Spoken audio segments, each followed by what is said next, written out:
ठीक है, अभी मैं बोलूंगा, फिर उसके बाद I ask allow you guys to speak और आस्क क्वेश्चन। ठीक है, देखो नंबर वन करना क्या है, अभी मेंस में कितने दिन बचे हैं, 78-75 डेज बचे हैं, राइट। तो मैं आंसर राइटिंग करवा ही रहा हूँ सबको, राइट। अराउंड 5 क्वेश्चन हम करते हैं, जीएस 1 2 3 के हमने क्वेश्चन कर, जीएस 1 के 3 दिन क्वेश्चन कर लिए हैं। ठीक है, अब रही बात की कंटेंट की, तो कंटेंट जिसने जीएस क्लियर करा है ना यार, आपका प्रीलिम्स क्लियर करा है, I guess you are more और less all on the same line कि यार आप कवर कर लोगे, चीजें लिख लोगे। ठीक है, इशू कहाँ आता है, when you have to write relevant content. ठीक है, तो उसके लिए हमें प्रैक्टिस की जरूरत है। आज मैंने टॉपर कॉपी के कुछ फोटोज डाले हैं, उसको फॉलो करना है, उससे लर्न करना है। ठीक है, नंबर ऑफ पॉइंट्स मैं बता रहा हूँ, उसको ऐड करते जाओ अपने टॉपिक्स में।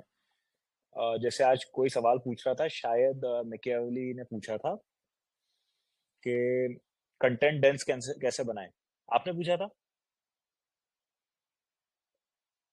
आई वांट टू स्पीक, आपने पूछा था कैसे बनाना है कंटेंट डेंस।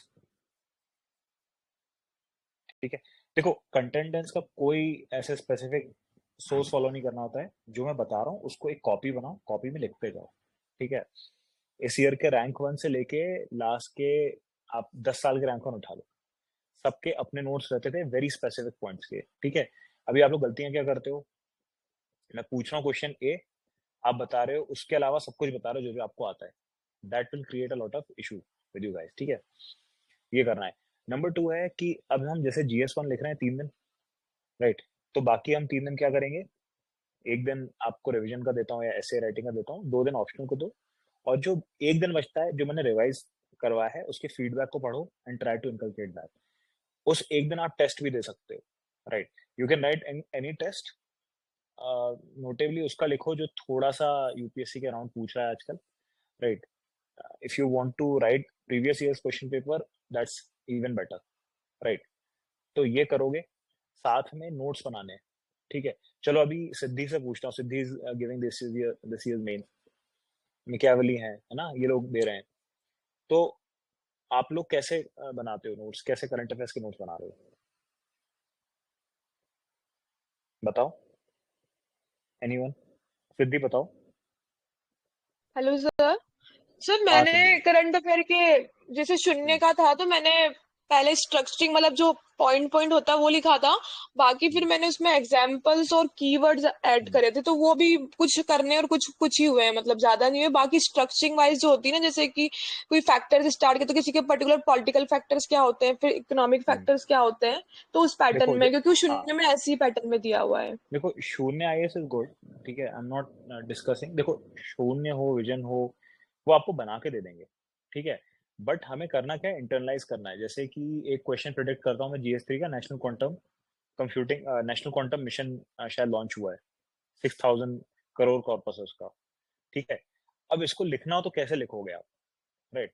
तो 3 से 4 चीजें आपको पता होनी चाहिए, बहुत बेसिक बेसिक सी। फिर मैं आपको बता रहा हूँ कि लिखना कैसे है। फॉर इंस्टेंस जैसे पेपर में याद नहीं आता है, अभी तो आप पढ़ लोगे सब याद रहेगा। जैसे फॉर इंस्टेंस पेपर में लिखना है, तो फंडिंग हो रही होगी, उसकी कुछ बॉडी होगी, कुछ फंड्स ऑफ फंड सेटअप किया होगा, कुछ बेस्ट प्रैक्टिसेस को इनकलकेट करेंगे, प्राइवेट सेक्टर का कोऑपरेशन होगा, प्राइवेट सेक्टर को पीपीपी प्रोजेक्ट में लॉन्च करेंगे, सेंटर ऑफ एक्सेलेंस बनाएंगे, पॉलिसी को करेंगे, राइट, स्कॉलरशिप देंगे, right. So all these things you need to know in order to enhance your answer writing skills. देखो पेपर में नहीं आएगा ये याद, है ना।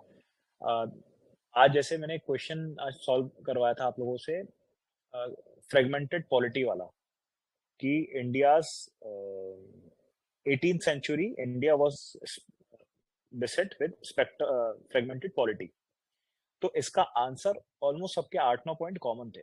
ठीक है, बट जो पॉइंट्स का एनालिसिस है ना, कई लोग ज्यादा कर देते हैं, कई लोग कम करते हैं। अब यार वो पूछ रहा है, फ्रेगमेंटेड पॉलिटी पूछ रहा है, तो एक मैप होना चाहिए, है ना। फ्रेगमेंटेड पॉलिटी आप दिखाओ कि निजाम्स ऑफ हैदराबाद अलग थे, कन्फेडरेसी ऑफ मराठा अलग था, राइट, अवध जो रीजन था वो अलग था। ठीक है, बहुत सारे बैटल्स हो रहे थे, प्राइवेट ट्रेडिंग फर्म्स थी, एक्सटर्नल इंटरेस्ट थे, फियर ऑफ आपका आउटसाइडर वो था, इन्वेजन था, जैसे नादिर अली, इन सबका 1739 में इन्वेजन हुआ था, right. So all these things you have to present. चलो एक क्वेश्चन और मैं अभी पूछता हूँ आप लोगों से. I just wanted to have like थोड़ा सा कॉन्वर्सेशन, राइट? 2015 से देखा किसी ने गांधी जी पे क्वेश्चन आया था. How many of you remember it? बताओ. Anyone sir remember? आज जो दिया था आपने गांधी जी के वैल्यूज के लिए, वो वाला कह रहे हैं क्या आप? देखो, हाँ देखो, मैं कह रहा हूँ गांधी जी की एक थीम चल रही है, ठीक है, 2015 से लेके right from your GS one paper to your ethics paper, ठीक है. तो जब मैंने आपसे लिखवाया, वो मैं एक ही क्वेश्चन लिखवाऊंगा गांधी जी पे. अब वो 2015 में क्या क्वेश्चन आया था? How different would have been India's independence had Gandhi ji been not there. Has everyone seen that question at least? Yes, sir. इस Yes. साल पूछ लिया उन्होंने कि गांधी जी की रेलेवेंस क्या इन प्रेजेंट इंडिया. एक साल पहले ही शायद उन्होंने, इसी साल पूछा है गांधी जी वर्सेस रविंद्रनाथ टैगोर. फिर एक क्वेश्चन आया था गांधी जी वर्सेस बोस, है ना? ये एक क्वेश्चन चल रहा है. अब आप सोचो कि यार हम गांधी जी को प्रिपेयर कभी नहीं करते, क्योंकि ऑब्वियसली वी थिंक कि यार हम एक स्पेक्ट्रम बुक पढ़ते हैं जिससे प्रीलिम्स क्रॉस हो जाता है, एंड देन आंसर राइटिंग और नो करंट अफेयर्स को नोट पढ़ के चले जाते हैं पेपर देने, जिसके कारण आपके जीएस में आते हैं 70-80 की लाइन में. और आप लोगों को लगता है कि अगले बार नोट बना के जाएंगे, which again eats the same result, ठीक है. तो मेरे कहने के हिसाब से कुछ चीजें फॉलो कर लो. मैं गारंटी दे सकता हूँ, ठीक है, कि आपके 20-30 मार्क्स इंक्रीज हो जाएंगे. एंड 20-30 मार्क्स मैं इसलिए कंजर्वेटिव मार्जिन बता रहा हूँ क्योंकि not everyone would be able to write a lot of answers, internalise it, but 20-30 marks for sure increase होंगे, ठीक है, विदाउट हैविंग स्टडीड मच. ज्यादा नहीं पढ़ना है, लिखना है, इंटरनलाइज करना है, चीजों को सोचना है. अब मैं गांधी जी का आंसर बता रहा था आपको, ठीक है. अब आप लोग सोचते हो, चलो डिस्कस करते हैं कि आज का क्वेश्चन मैंने कैसे, किसी ने भी अच्छा नहीं लिखा, to be very honest, and I was very harsh in reviewing your answers. Question था कि गांधी जी की सिग्निफिकेंस क्या है. सबने लिख दिया अंत्योदय सर्वोदय. भाई सब सब लिखेंगे, है ना? अगर 10 नंबर का क्वेश्चन है तो 3.5 सबको मिलेंगे, and that won't fetch you any selection, ठीक है. करना क्या है, आप लिखिए जो जो सिंपल सी बात है, पॉलिटिकल अवेकनिंग. पॉलिटिकल डायमेंशन नहीं लिख रहा हूं मैं, पॉलिटिकल अवेकनिंग लिख रहा हूं, ठीक है. तो ऐसे अच्छे कीवर्ड्स बनाने हैं बैठ के. पॉलिटिकल अवेकनिंग लिख लिया, स्पिरिचुअल यूनिफिकेशन या स्पिरिचुअल लिबरेशन, सोशल अपलिफ्टमेंट, है ना? तो मैं वही लिख रहा हूँ, social, economic, political, spiritual, ethical, strategic, है ना, यही पॉइंट्स है. बट उनको मैं अच्छे से लिख रहा हूँ और थॉट्स को स्ट्रक्चर्ड तरीके से लिख रहा हूँ कि अगर कैपिटलिज्म लिख रहा हूँ मैं तो कंपैशनेट कैपिटलिज्म लिखूंगा, है ना? बात वही, जैसे सिद्धि लिखेंगी तो भी वही लिखेंगी कि कैपिटलिज्म और सीएसआर, कंटेंट चेंज नहीं होगा, but I will give that extra keyword. उसके कारण मेरे मार्क्स बढ़ेंगे, और देखिएगा जब आप अक्रॉस द पेपर यूज करेंगे आपके मार्क्स 20-30 मार्क्स आराम से बढ़ेंगे, राइट? कुछ भी आप मुझे क्वेश्चन दो, ओपन एंडेड मैं बता रहा हूँ, whatever you don't know, पूछो कुछ भी, एक क्वेश्चन जीएस से उठा के दो. And I'm telling you, I'm not in touch with your this current affairs and all. And despite that, I'll be able to write a very good answer. Anyone? Just sir it's just an open challenge, not can challenge. I? I'm just discussing. Please go ahead. Sir ये ना art and culture में ना एक theme, मतलब medieval history पे एक theme चलती थी, कोई डायनेस्टी का पूछते, मतलब कोई भी, जैसे अभी पाला का पूछ लिया, कभी गुप्ताज का पूछ लिया. तो जैसे अभी क्वेश्चन है, पाला period is the most significant period in the history of Buddhism in India. तो ठीक है. मैं इसका डिस्कस नहीं कर रही हूँ, बट मैं पूछना चाह रही हूँ कि थीम्स, आप जैसे डायनेस्टीज तो पता नहीं होती ना कि कौन सी क्या हो सकती, कौन सी आज से, गांधी जी तो एक थीम है, बट जैसे Perfect. डायनेस्टीज में कैसे? ठीक है, मैं तुम्हें ये इसका हम डिस्कस करते हैं, ठीक है. एंड जो भी दे रहे हैं ओके. प्रीलिम्स, जो मेंस दे रहे हैं, जो नहीं दे रहे हैं, it would be a lesson for all, ठीक है. पाल डायनेस्टी का आया क्वेश्चन, ठीक है. अब इसका इंट्रो क्या करना है, सिंपल सा है. पाल dynasty, significant cultural influence, especially on Buddhist principles, reflected in cultural heritage, motifs, etc. Example दे दो, धर्मपाल या कोई भी, जिस किसी भी पाला रूलर का नाम याद आ रहा है वो लिखो, एंड एक स्तूपा का नाम बता दो, डोनेटेड दिस. अब आ जाओ मेन बॉडी पे, why it was very significant, है ना? क्वेश्चन का फर्स्ट पार्ट है why it was significant, second part होगा why other dynasties also had similar watershed moments, ऐसा कुछ करके हम कर सकते हैं. But let's come to the first question and हम डिस्कस करते हैं. ठीक है, अब सबसे पहले क्या सोचना है कि हम दिमाग में वही पॉइंट चला रहे हैं कि पॉलिटिकल क्या रहा होगा पाला का वर्सेस कंपेयर टू बुद्धिज्म. ठीक है, तो नंबर 1 हम दिमाग में लिखेंगे पॉलिटिकल पेट्रनेज मिली होगी. ठीक है, political patronage to Buddhist, number 1 ये दिया होगा. ठीक है, नंबर 2 जो वहां रूलर्स होंगे they identified with Buddhist cause and they further propounded it. Number 3 they sent various missionary missions across the world and across different states. ठीक है, ये तीसरा हमारे दिमाग में पॉलिटिकल ही चल रहा है. ठीक है, अब आ जाओ सोसाइटी में. सोसाइटी में क्या होगा कि जो बुद्धिस्ट टीचर्स थे उनको सपोर्ट करेंगे, मोनेस्ट्री सेटअप की जाएंगी, एजुकेशनल इंस्टीट्यूशन सेटअप किए जाएंगे. अब बुद्धिस्ट आर्ट को प्रमोट किया जाएगा तो कैसे होगा, बुद्धिस्ट मोटिव्स बनाए जाएंगे, बुद्धिस्ट फोकलोर्स को प्रमोट किया जाएगा, एजुकेशन सिस्टम में लाएंगे, उनके फिलोसॉफिकल थीम्स को फर्दर प्रोपाउंड करेंगे, है ना, स्तूपास वगैरह बनाए जाएंगे अक्रॉस द नेशन. फिर एथिकल डायमेंशन को कैसे इन्फ्लुएंस करेंगे कि जो पाल डायनेस्टी के रूलर्स थे they tried to inculcate Buddhist teachings, Buddhist ethics, है ना, मध्यम मार्ग का उन्होंने यूज करा. राइट, फिर उन्होंने कल्चर को और कैसे प्रोपाउंड करा, काफी सारे कॉइन्स बनाए, पिलर्स बनाए, स्तूपास बनाए, चैत्य बनाए, पेंटिंग्स बनाई. ठीक है, अब मुझे याद नहीं आ रही चीजें, मैं क्योंकि एक स्ट्रक्चर के हिसाब से सोच रहा हूँ. In this way I will be able to fill 2.5 pages worth content, और काफी अच्छा कंटेंट होगा. I am not just beating around the bush ki they were great rulers and all. No, I'm just giving you very specific points, and before that before concluding my answer, I'll also say but other dynasties also had a significant role to play for spreading the Buddhist culture. Mauryan dynasty की बात कर लो आप, है ना, बाकी south में कोई dynasty याद आ रही हो, right? You can give these kind of examples. So are you satisfied कि I ended up giving you a better answer? ठीक है, anyone who wants to contest this or want to add extra to it, or probably they are not satisfied, John Marshall wants to speak, please mention your real name first and then probably we can have a more meaningful conversation. Batao. Sir, we can also add that this missionary missions to foreign nations led to soft diplomacy, which can be seen through बिल्कुल Indian values. बिल्कुल. तो देखो अब आप सोच पा रहे हो ना, रियल लाइफ पेपर में भी आप सोच पाओगे, है ना, डिप्लोमेटिक मिशंस हैं एंड ऑल. अब पाल डायनेस्टी क्यों, मुझे विजयनगर का दे दो एग्जांपल, किसी का भी दे दो, और सिर्फ बुद्धिस्ट तो चलिए बड़ी थीम हो गई. गिव मी सम ऑब्सक्योर थीम कि बुद्धिस्ट तो हम सब पढ़ते हैं ना, अद्वैत एंड विजयनगर, तो भी आप ये लिख दोगे, है ना, टेम्पल बनवाया, ये बनवाया, वो बनवाया. खैर अद्वैत में टेम्पल नहीं बनते, बट मोटिव्स में उनकी थीम थी, है ना, पेट्रोनाइज Sir, करा, ये सब. what can we write in a question? A question is like this: the concept of Swaraj is contested the theme in Indian national movement. Comment. ठीक है, the concept of Swaraj is a contested theme, right. ठीक Yes, है, sir. अब देखो बिल्कुल मत सोचो, content पे मत जाओ, आंखें बंद करो, जो मैं बता रहा हूँ सोचते जाओ. ठीक है, क्या क्या तुम्हारे दिमाग में क्या क्या क्लेम्स आ रहे हैं. मॉडरेट्स वर्सेस एक्सट्रीमिस्ट की डिबेट हुई है. Sir, can you ठीक है, repeat the question, please?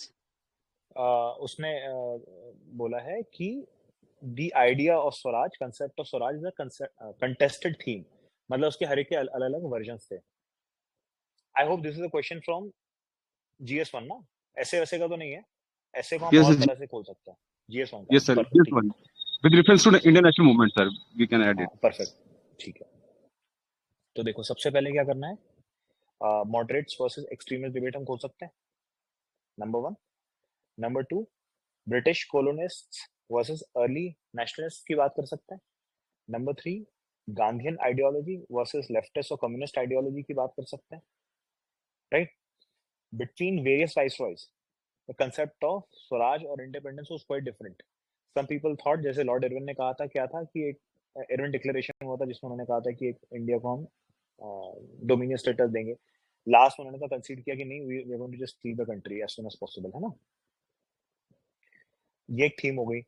फिर स्वराज की जो कंटेस्टेड थीम है, even while the constitution was being debated upon, वो भी एक था कि हम स्वराज को हम क्या मानते हैं, is it just political liberation और इकोनॉमिक लिबरेशन, सोशल लिबरेशन? तो ऑब्वियसली इंडिया में सोशल लिबरेशन आई है, और इसको आप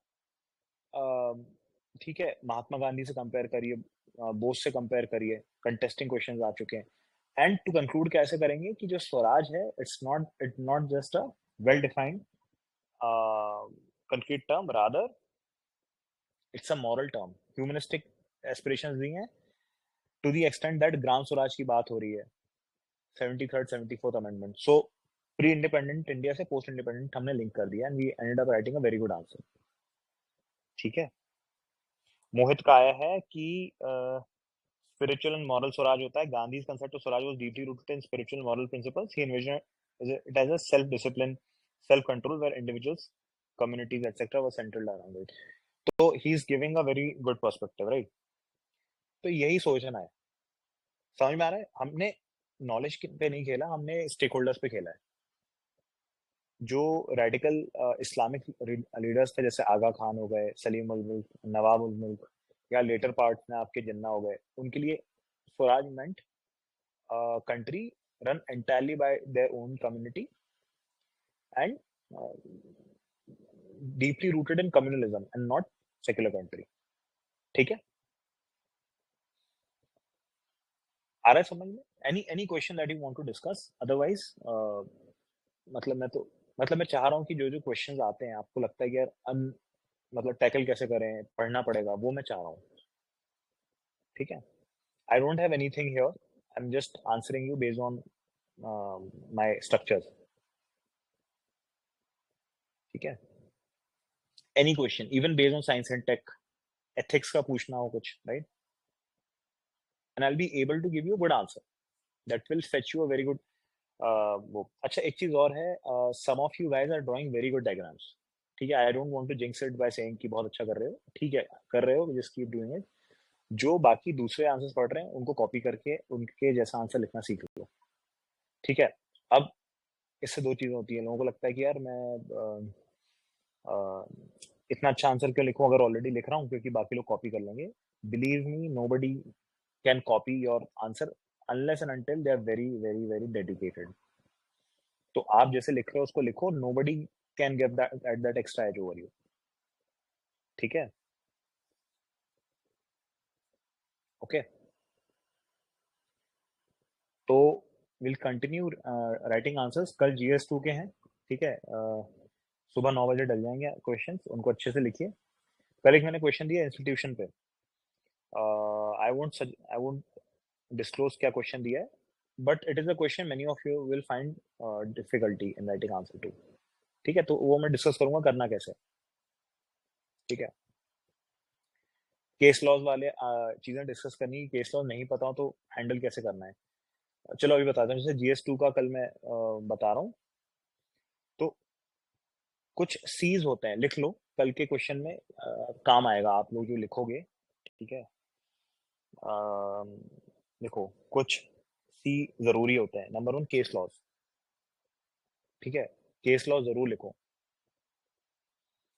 ठीक है, फिर कमेटी का नाम जरूरी होता है, कोई ना कोई कमेटी जरूर डालो, स्पेशली इन वे फॉरवर्ड। अब कमेटी के नाम आ जाएंगे नहीं आएंगे तो I tell you, but it is better to find out and then write. सबसे सिंपल है, संथा नाम कमेटी लिख दो, सेकंड ARC, फर्स्ट ARC, है ना। केस लॉ हो गया, कमेटी नाम हो गया, कॉन्स्टिट्यूशनल आर्टिकल्स बहुत इंपॉर्टेंट है। ठीक है, अच्छा ए करके मत लिखना A123, जैसे अगर आपको आर्टिकल ऑर्डिनेंस से रिलेटेड लिखना है तो A123 मत लिखो, आर्ट लिख दो, art.123। All the small things carry a lot of weightage in main paper. ठीक है, फिर उसके बाद कॉन्स्टिट्यूशनल एक्सपर्ट के नाम, another C is for constitutional experts. जैसे कि आप इतनी सारी बुक्स के नाम सुने होंगे, आपको वो बुक्स नहीं पढ़नी, उनके नाम निकाल लेने। जैसे कि फॉर इंस्टेंस आपने JSI दीपक, अभी काफी प्रोमिनेंट एडवोकेट हैं जो कॉन्स्टिट्यूशन उस पर बात करते हैं, यू कैन कोट हिम।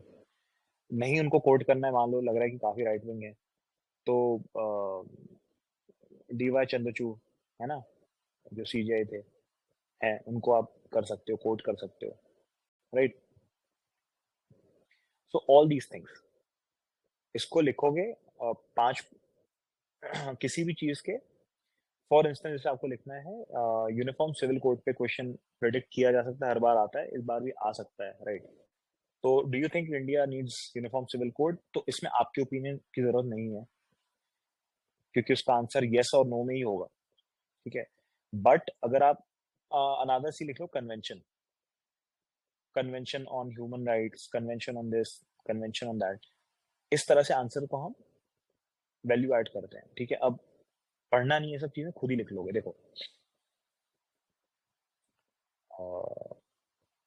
हाँ, चलो, जैसे यूनिफॉर्म सिविल कोड की बात करें, व्हाई इट इज नीडेड, तो ऑब्वियसली डीपीएसपी है। कौन सा आर्टिकल है बताओ यूनिफॉर्म सिविल कोड का? आर्टिकल 44। 44, वेरी गुड, ठीक है। तो article 44 gives it a legal constitutional mandate to have uniform civil code, number 1। एक हमने आर्टिकल सी की बात हो गई, कॉन्स्टिट्यूशनल आर्टिकल। एक कमेटी का नाम बताओ जिसने सजेस्ट किया हो, एनीथिंग? रामनाथ कोविंद कमेटी। ठीक है, अगर याद आ रहा है बहुत अच्छी बात है, नहीं आ रहा है क्या लिखोगे? कॉन्स्टिट्यूएंट असेंबली की डिबेट में इट वाज सपोर्टेड, ठीक है। बी आर अम्बेडकर जी का आप नाम लिख सकते हैं इसमें। तीसरा थी मैंने क्या बताया था, बताओ? तो convention, case laws. Case case laws. Law, case law बताओ क्या है? बहुत बहुत प्रोमिनेंट केस लॉ है, शाहबानो केस। नहीं, शाहबानो केस है, ठीक है, बिल्कुल सही, शाहबानो केस में लिख दो, ठीक है। नंबर 4 मैंने कन्वेंशन बताई थी, इसमें कौन सी कन्वेंशन आएगी? तो ह्यूमन राइट कन्वेंशन डाल सकते हैं इसमें। Universal declaration of human rights, every person deserves to have certain degree of legal rights, legal ठीक है। एंड कंसिस्टेंट राइट्स, ठीक है। और अब आप लिख रहे होगे, आपको याद आ जाएगा कि यार हाँ, इससे तो सोशल इक्वालिटी भी तो आएगी यूसीसी से, ठीक है, तो आप लिख सकते हो। तो अपने एक 4-5 पॉइंट इम्पोर्टेंट अच्छे हो गए। पॉइंट हाँ, सर, एक इम्पोर्टेंट पॉइंट जेंडर इक्वालिटी का भी है कि जो पर्सनल लॉज है वो they are biased towards men. बिल्कुल, बायस्ड टुवर्ड्स मैन कह सकते हैं, स्क्यूड सेंस ऑफ जस्टिस लिख लो, लाइक इन जो भी आपको इनहेरिटेंस लगे, मैटर्स। परफेक्ट है, ठीक है। अब ये आपने लिख लिया, एक एक पॉइंट लिख लिया, अब आ जाओ इसके अगेंस्ट बोलना है, तो वही 5 या 4 सी जो मैंने बताया वही यूज होंगे। बताओ कौन सा आर्टिकल लगाओगे? सर 25 लगेगा, आर्टिकल 26 लगेगा, जैसे 25 26 परफेक्ट, ठीक है। क्या ये आर्टिकल 21 के प्राइवेसी के अगेंस्ट जाता है? Right to marry a person, inheritance yes वगैरह वगैरह, सर। इसमें दखल देगा स्टेट? एक सेकंड, ठीक है, ये जा रहा है। कन्वेंशन कौन सी जा रही है? United nation convention on social and cultural rights, भाई उनका कल्चरल राइट है, एंथ्रोपोलॉजी में पढ़ते हो ना आप, कि किसी का किसी ट्राइबल उसमें ही है, ठीक है। कमिटी का नाम बताओ। Law commission. लॉ कमीशन है, बहुत बढ़िया है, नहीं याद आ रहा हो ना? लॉ कमीशन तो ठीक है, बना दो, नहीं आ रहा है, नेशनल कमीशन फॉर माइनॉरिटी, मन से बनाओ, in its recent report suggested it's not, ऐसा करके है, जो भी है, ठीक है। या कुछ कमिटी के नाम या रिपोर्ट्स के नाम मन से बनाओ, जैसे प्यू फाउंडेशन करके है ना, या world report on democracy suggests that minorities may feel threatened. मन से नहीं लिख रहे हो आप, ये वैलिड बात है ना? We are not supporting that the idea that UCC should never be brought. We are just, as a student of law, we are writing such answers. ठीक है। कोई केस लॉज इसका अगेंस्ट में? केस लॉ जीएस पुट्टास्वामी आप डाल सकते हो, अगर बहुत कुछ एक्सट्रीम लग रहा हो कि भाई उसमें प्राइवेसी वो था और सैंक्टिटी ऑफ मैरिज वगैरह इंपॉर्टेंट है, इसमें स्टेट का दखल नहीं होना चाहिए। मुझे अभी इसका अगेंस्ट नहीं याद आ रहा है, इसलिए मैं यूज कर रहा हूँ ये। अगर Sir, we can quote expert like Faizan Mustafa who writes in Indian Express. बिल्कुल बिल्कुल, तो मन में अब देखो आ रहे ना, फैजान मुस्तफा आपको पता था, बट अब आप खुले दिमाग से सोच रहे हो तो आएंगे, और ऐसे पेपर में भी आप लिखोगे। सबसे बढ़िया एस वाई कुरैशी एक्स वो रहे हैं, सीईसी रहे हैं, and he has an opinion on pro minority pro democracy वाली बातें है ना, he has an opinion on certain topics which are quite strong at times, तो उनको आप कोट कर सकते हो। अब आप देखो कितना अच्छा आंसर लिखोगे आप, रादर लिख लिया है, राइट, सोचने की जरूरत नहीं है, you ended up writing a very good answer. और एंडिंग कैसे करोगे कि भाई सबको वो करो, ट्रस्ट बिल्डिंग करो, सबको सेम पेज पे लाओ, गोवा मॉडल पढ़ सकते हो, उसमें क्या उन्होंने कैसे किया है, लॉ कमीशन ने सजेस्ट करा है, वी कैन पीसमील अप्रोच में कर सकते हैं हम, राइट। जैसे अभी काफी सारे केस वो हो रहे हैं ना, जैसे भारत न्याय संहिता है, किसी ने पढ़ा है? इंपॉर्टेंट है ये क्वेश्चन जीएस2 का बार का, पढ़ा है किसी ने? No sir. पढ़ लीजिएगा थोड़ा, ये चीजें इंपॉर्टेंट है, ठीक है। तो this is what I was talking about, rest we will discuss, ठीक है। राइट टुमारोज आंसर जीएस2 के, I'll be discussing by end of day, try to write before 2 p.m, otherwise I won't be able to discuss it in time, ठीक है। काफी time निकाल के करता हूँ यार मैं तो, ठीक है, we'll be doing that, anything that you want to discuss, otherwise I'll call it a day। Sir हाँ सिद्धि बताओ। सर जैसे अभी आपने GS1 में अभी आप करंट अफेयर की कुछ बात कर रहे थे ना, तो मैं आप हमें कुछ टॉपिक बता दीजिए ताकि हम थोड़ा मतलब सर्च करके मतलब अपना कर लें उसका, जैसे कोई टॉपिक कुछ जो है नहीं ऐसे, जो करना है, गांधी जी की थीम बता दी अभी आपने, और कैसी देखो थीम जो से मैं जो लिखवा रहा कि हूँ अपना। वो थीम्स, वो जो मैं लिखवा रहा हूँ वो थीम्स के अराउंड ही लिखवा रहा हूँ, है ना, ओके। उन्हीं को रिवाइज करो। जैसे मैंने सोशल रिफॉर्म्स वाला आज कराया, रेनेसा वाला कराया, है ना, सोशल रिफॉर्म्स पे क्वेश्चन आया, परसों भी एक करवाया था आप लोगों से, कौन सा सभा था वो, आत्मीय सभा, दो सभाओं के दो कराया था ना, ब्राह्मो समाज और ब्रह्म समाज, हाँ बंगाल मूवमेंट। हाँ हाँ। तो अब क्या करो, ये फिर से तो आएगा नहीं, आ भी सकता है, तो एटलीस्ट यू शुड नो कि अब आएगा तो हम किसी और का, जैसे यंग बंगाल मूवमेंट की बात करें या बाकी सेल्फ रिस्पेक्ट मूवमेंट की बात करें, तो you should be able to write, that is my only goal, है ना, राइट, मतलब that is the only thing we can control, ठीक है। Anything else that you want to ask, otherwise we'll end the session. जीएस2 time से लिखना है, जो मैंने थीम बताई उसको यूज करना। कल मैं टॉपर्स की कॉपी भी परसों डालूंगा, कल नहीं डालूंगा, परसों या मंडे को डालूंगा, ठीक है। I tell you how to write answers, but at least first वो करो, पॉइंट्स, नंबर ऑफ पॉइंट्स बढ़ाओ, मुझे नंबर ऑफ पॉइंट्स इंक्रीज चाहिए, ठीक है। चलो I end the session now, take care everyone, good night. Okay sir, thank you. Thank you, sir. Okay. Good evening.